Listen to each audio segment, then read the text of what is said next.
महाराष्ट्रात हिंदीच्या मुद्द्यावरून मागील काही दिवसांपासून चांगलंच राजकारण पेटलंय। दरम्यान हाच धागा पकडत झारखंडचे भाजपचे खासदार निशिकांत दुबे यांनी मराठी विरोधात गरळ ओकली आहे।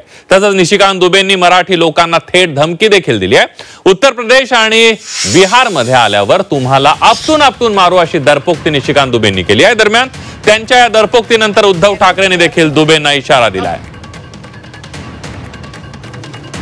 आपण बघतोय निशिकांत दुबेंनी मराठी विरोधात गरळ ओकलेली आहे। निशिकांत दुबेंनी राज आणि उद्धव ठाकरेंना आव्हान दिलंय, तर उद्धव ठाकरेंनीही निशिकांत दुबे यांना थेट इशारा दिलेला आहे।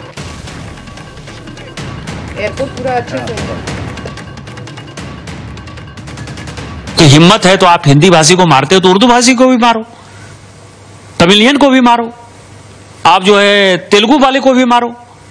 आप जो इस तरह की घटिया हरकत कर रहे हो, और मैंने हमेशा कहा है कि जब अपने घर में हो, महाराष्ट्र में हो, यदि बहुत बड़े बॉस हो तो चलो बिहार, चलो उत्तर प्रदेश, चलो तमिलनाडु, तुमको पटक पटक के मारेंगे। ये एनार्की जो है नहीं चलेगी। आपको कोई यहाँ पहचानता नहीं तो आप अपना काम समझिए। तर असे जे कोणी जे आहेत त्यांचं म्हणजे मी खरं म्हणजे मी लक्कडबग्गा बोललो, त्या लक्कडबग्गाची मी माफी मागतो, कारण ते त्याही लायकीचे नाही आहेत ती लोक।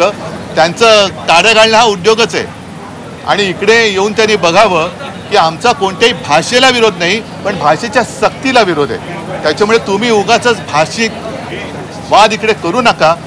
आमच्याकडे सगळे आनंदाने राहत आहेत।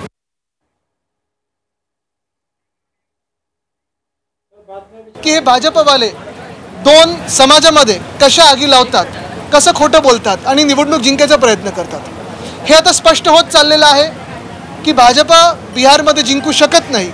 तिथे निवडणूक आयोगाने आता जे काही रिव्हिजन चालू केलेलं आहे निवडणुकीच्या रोलचं, सुप्रीम कोर्टात मला वाटतं तो विषय तर गेलेला आहे, पण हेच आहे की भांडणं लावायचं, खोटं बोलायचं, काहीतरी भयानक बोलायचं, विष ओकायचं आणि मग निवडणुका जिंकण्याचा प्रयत्न करायचा।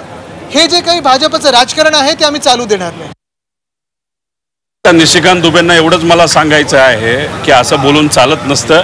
अशा पद्धतीने तुम्ही दिल्लीत बसून जर बोलत असाल आणि खरा तुमच्यात जर दम असेल तर एकदा महाराष्ट्रात येऊन तुम्ही त्या ठिकाणी दाखवा। आम्ही कुठल्याही भाषेच्या विरोधात नाही। आम्ही म्हणत आहोत जो महाराष्ट्रात जन्मला, जो मराठीचा मान सन्मान ठेवतो तो मराठी माणूस। आम्ही न गुजरातींच्या विरोधात आहे, न आम्ही मारवाड्यांच्या विरोधात आहे। आम्ही सर्वजण सगळ्यांबरोबर आहोत। फक्त महाराष्ट्रात जर तुम्ही राहत असाल तर तुम्ही मराठीचा मान सन्मान ठेवला पाहिजे।